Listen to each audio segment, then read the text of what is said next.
Hello and welcome to another Stamp with Amy K YouTube Live. And today I'm going to show you how I made a fun card with the Sweetest Star stamp set bundle. This is one of the newer bundles from the mini catalog that just started here on, I guess it was the 4th of September. So it was last week, Wednesday, it looks like people are starting to show up. So thanks everybody for hopping in. I haven't been able to get it to refresh on my screen yet. So hopefully I'm actually live and going here like I think I am. So anyway, just YouTube being YouTube, I guess. So thanks everybody for joining. So this is one of the, oh yeah, I am live and all sorts of crazy crooked. I don't know why I have such a terrible time getting this set up straight. Every time I think I'm all good to go and it's going to show up and not be all crazy crooked, then I turn on the live stream and I'm like, oh my word, what's happened? So, all right, I think we're a little better now. So, okay, so this is the Sweetest Star stamp set bundle that we're going to be playing with today. And this is the card we're going to be making. So it's got a cute little Santa on it, a couple little gingerbread stars on it, a little designer paper, a little embossing, and it's pretty quick and easy. So hopefully you can see the embossing on the background of it. I'm kind of trying to tilt it here a little bit in the light so that you can see. I used the Snowflake Sky embossing folder on it. So anyhow, so yeah, just a fun little card. And I see Karen is here, and Suzette, and Robin, and Pam, and Barbara, and Karen, and Judy. Thanks everybody for hopping in. So this is the Sweetest Star stamp set. It is photopolymer, so it's one of those that's really easy to stamp with, easy to see through. It's got these three fun little kind of gingerbready looking images in it, if you want to call them. This one's definitely gingerbread, but these two just look like little cookies to me, so I'm calling them gingerbread. And then there are a couple of sentiments. So there's this one that says, may your days be merry and bright, baking spirits bright, and sweet wishes. And then there's the larger one here, wishing you a holly jolly Christmas. So it is a fun little stamp set. And we've got some snow up here as well, and it coordinates with a punch that's actually in the catalog and bundled together with it as well. I'm showing you the back side of the punch because it gets a big glare on it when I flip it that way, and all you can see is the glare on my lights. So I figured this way is a little easier to look at and see what the punch actually looks like anyway. But again, this is it, Sweetest Star, and it is in the current mini catalog that just started last week, Wednesday. So it's still available, still good to go. So hey, Myrtle and Debbie and Judy, if I didn't say hello already, and Darby, thanks everybody for hopping in. All right, so that's the stamp set, and this is the punch. Snowflake Sky is the embossing. Well, I probably better not put the punch too far away. If I do that, then I know I'll lose track of it. Although I probably will. Just remind me it's over here on my right. So Snowflake Sky is the embossing folder that I used on this. So again, hopefully you can see it. It looks like a little snow falling, so you can use it either way. So you can see down here, there's a little bit more of the snow, and up towards the top, it's a little less of the snow. If you want, you can flip it this way around, which is what I did when I used it on my card, and make it look like there's more snow coming from the top and less towards the bottom. So however you want to use it, you certainly can. So again, this one is called Snowflake Sky, and it is a 3D embossing folder, and I'll show you how to use that in just a second. All right. Hey, Carol and Drew, thanks for joining. A couple things before we get going. Stampin' Up! Has got an awesome deal for anyone who is a new Paper Pumpkin subscriber. And hey, Sherry, thanks for hopping in.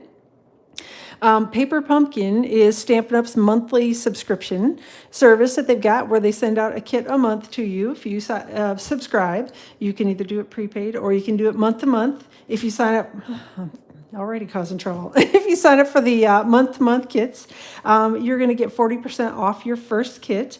If you sign up during this month from the 11th of, what month are we in? September through the 10th of October. If you sign up at any point during that time, you're going to get 40% off your first month's kit, and then they go to the regular price after that. So it's a great deal. Definitely worth giving it a try. A little hint at what is in the kit. I have heard that it is Christmas card related, so that's what they don't ever give us more than a little peek like this. So definitely looks like a pretty one, and who can't use Christmas cards, especially at 40% off. All right, so let me know if you have questions. The details are on my blog. There's a link that you can sign up and get yourself the kit. If you are going to sign up, make sure that you get the Holiday 40 coupon code applied, so you get your 40% off when you sign up. And to be considered a new Paper Pumpkin subscriber, you just have to have a different email address. So, there are ways around it. So if you're currently a subscriber and want to get the kit for 40% off, you just have to have a different email address. I'll just say that. If you have questions, you can let me know. All right. Hey, Sherry and Bonnie and Rosie. Thanks, everybody, for joining. Stampin' Up! Has got World Card Making Day coming up on Saturday, October 5th. They're going to do an event from 2 p.m. to 3 p.m. Mountain Time, so make sure you make a note of that. It'll be a free event for anybody who's interested in attending. They're going to do some card making presentations. And yeah, you can sign up. Again, there's a link on my blog, which is stampwithamyk.com, or you can go over to stampinup.com and then just look for this big header that looks like this at the top. Click on it, and then you'll see the registration information is right there. You are required to register if you do want to attend, so make sure you get that done by the 4th of October. And the event, again, is on the 5th. So let me know if you have questions. Two more little things. Stampin' Up! Does have some new scrapbooking products that they are providing, or they've got for us now. So there are 4 what they call their workshop kits, and these are kind of just little samples of what they'll look like. There's a fall, a Halloween, and then 2 that are, one that's kind of definitely Christmas, and another one that's more maybe wintry related in the kits. And what it is everything is included in the kit that you need to make the pages that look just like the ones that Stampin' Up! Has created. So you can use these kits however you want. You can use pieces from them. You can make cards out of them. You can do whatever you want. But if you wanted to have scrapbook pages done quick and easy, just go ahead, grab the kit, and follow along with the instructions, and you'll get your scrapbook pages done in no time. So again, let me know if you have questions on this. Details, you can find it out on my blog as well. And then final thing, just wanted to remind you, don't forget to take a peek when you're out there ordering and get those online exclusives picked up. Those are items that are not tied to any individual catalog. They come and go. This is just a small sampling of the online exclusives. So if you are interested in any of those, make sure you're getting out there and picking those up. And like I said, they kind of come and go. They're not tied to any catalog. They're available while they're available, and then they're not. So if you like them, go grab them. All right, so let's get going on the card. All right, to start with, I have got a real red card base, and this is cut to 5.5 by 8.5 and scored at 4 1/4 right down the middle. So it's just your standard kind of book fold card, even though it is technically a top fold card by the time you get done with it. And then I've got a piece of crumb cake cardstock. This is cut to about 3 1/4 by 5.5. And we're going to do some quick stamping on that in real red ink. And this is the sentiment from the Sweetest Star stamp set, which is the one that we're going to be using for all the little things in here. Now, the biggest challenge is making sure I get this stamped on here fairly straight. And if I don't, I'll flip it over and give it a try on the flip side. And somewhat centered. Let's see how that looks. Hopefully, not terrible. All right, we'll go ahead and go with it. Again, that was real red ink that I stamped it in. Now I'm going to grab my 3D embossing folder. So again, this is the Snowflake Sky 3D embossing folder. And I'm going to technically flip it. I don't know if it's upside down or right side up. I guess it depends on which way you like to see the snow falling, so that it looks like it's a little bit heavier snow up towards the top and a little less towards the bottom where my sentiment is. And I'm not going way up to the top on it because, again, as you get down here towards the lower part of it, there are less and less snowflakes. So I wanted to have a few snowflakes near the top and then a few less around the sentiment on the bottom.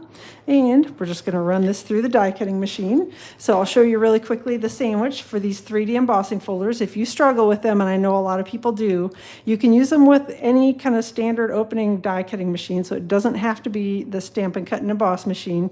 There are others that are the same size. I'm not going to get into any of the specifics on the other brands, but there are others that this will work with.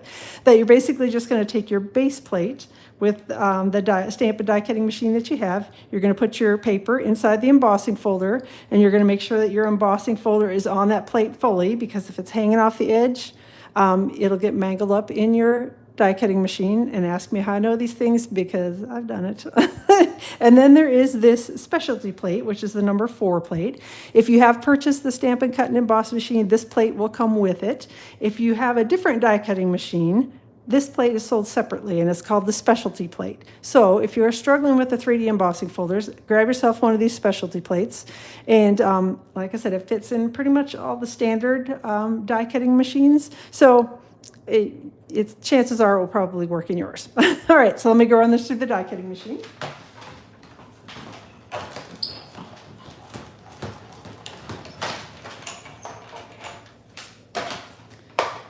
All right.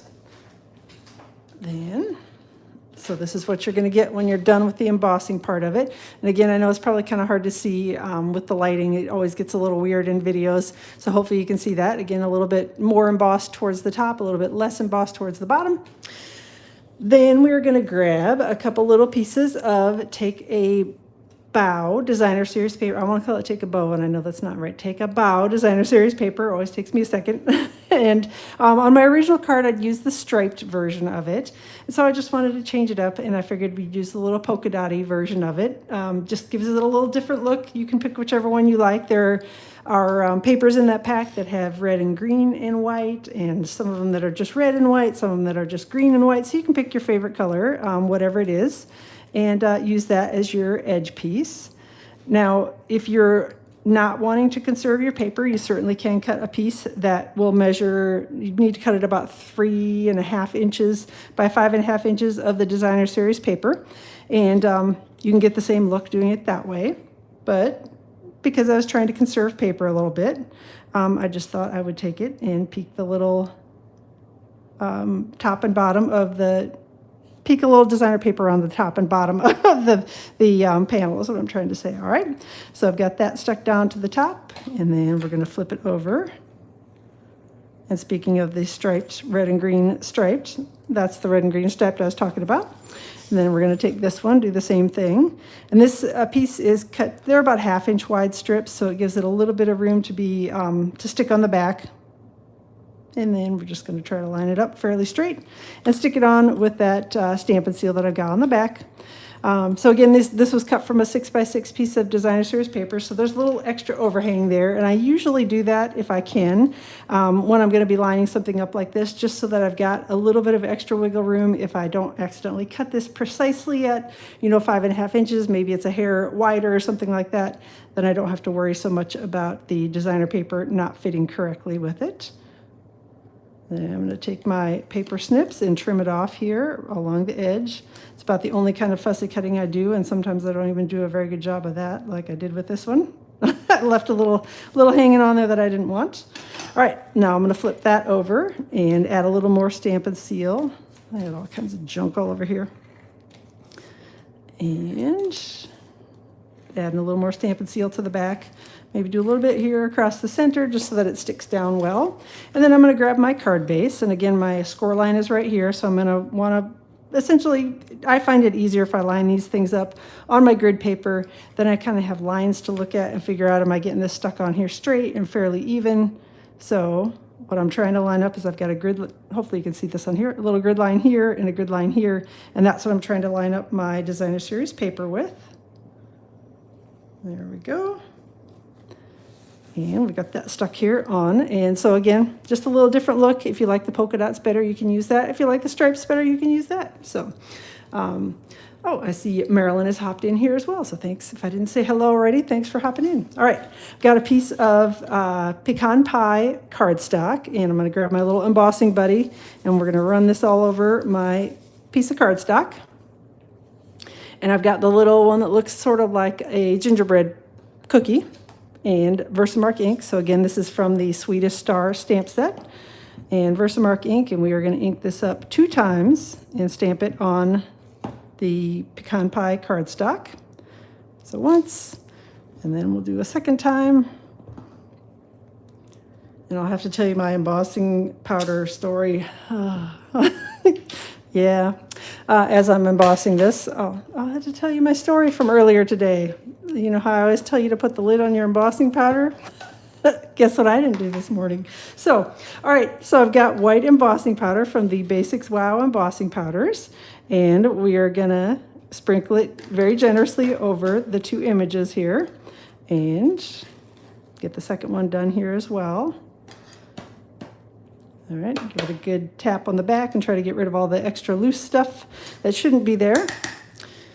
And then we're going to grab the heat tool, and I did put my lid on it this time.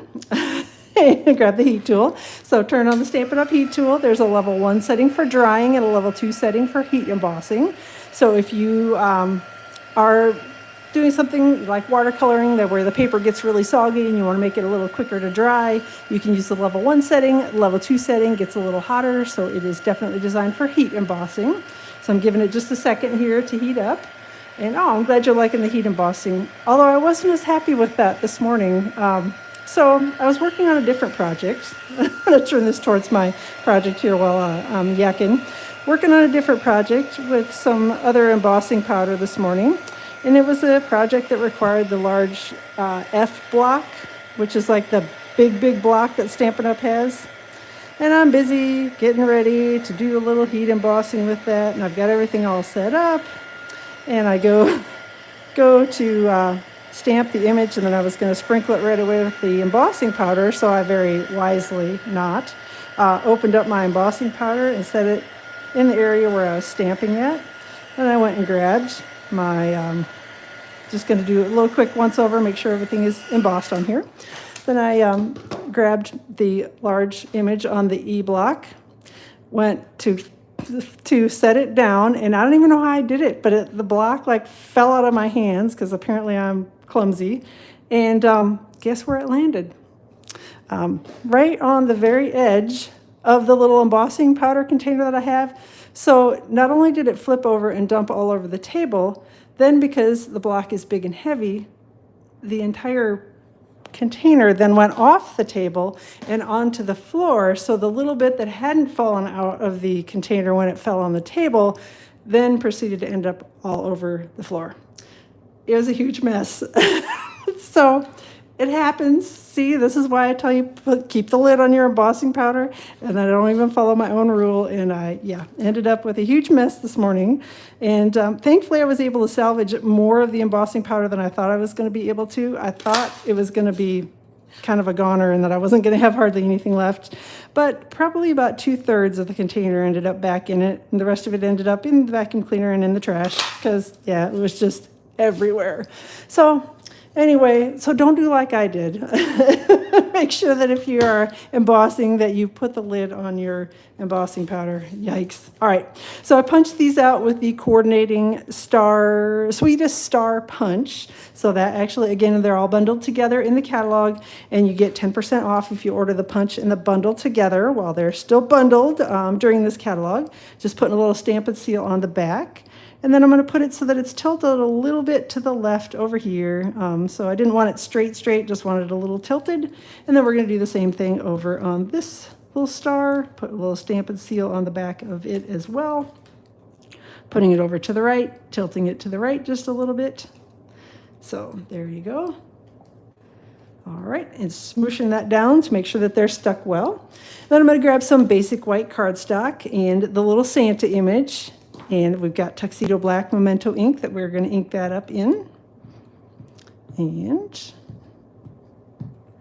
there we go. Take that and stamp it here on the basic white cardstock. All right. And then I'm going to pull in some of my Stampin' Blends markers.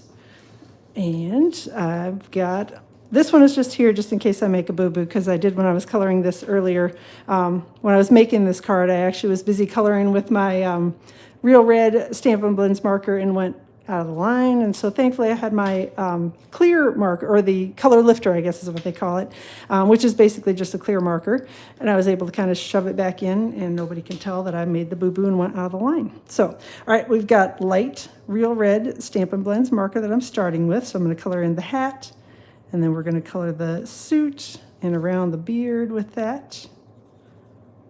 Again, starting with the light, that's what I prefer to do. And then I'll come back in and add the dark and do the blending in a second. So gonna just trace around the edge here and then fill it in. And you don't need to, especially on the first pass, really worry about coloring everything perfectly, making sure that it's nice and even or anything like that. I usually just get the color on the image first, and then I come back in when I'm blending things together and do a little bit nicer job of coloring to make sure that it's doesn't have any streaks in it, or it's fairly evenly colored and all that sort of thing. Again, just tracing around the little beard. And I left my Santa's beard just plain old white. If you want to add a little gray to it or something like that, if you prefer that look. We've got smoky slate and gray granite. Either one of those would work well if you grab the light color of that. And then color on the beard, and you probably will want to color over it a little with the color lifter just to lighten it just a hair. But yes, if you wanted to have gray hair, gray beard on them, you certainly can do that.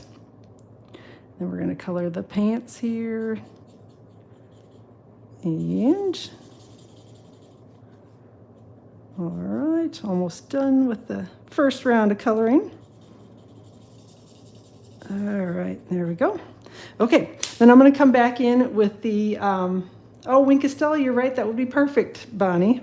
Maybe mine's out of reach. I was going to say I could grab it, but I don't even know where I have mine. Probably in a drawer somewhere. All right, got dark real red, and I'm just going to come in here and I'm going to trace along the edge of the beard. Going to go here along the seam of the, well, by the arm here, under the arm, around the edges, kind of here along the belt line, again along the edges. And we'll go under the beard on this side. And again, kind of trace along the seam lines on the shirt or the jacket underneath here, and probably a little bit here along the edges of the cap. And then I'm going to grab my light Real Red Stampin' Blends marker and just going to kind of scribble along the edges where I've added that dark to blend it together a little, so you don't have quite as harsh of a line. And I'll show you then. Then I'm going to do a little more blending over the top of everything, because right now I'm sure you're saying, my goodness, there's a really harsh line there. I don't know what she's talking about. But I'll show you in a second how I color back over everything. All right, get it colored along the edges here first. And along the belt line.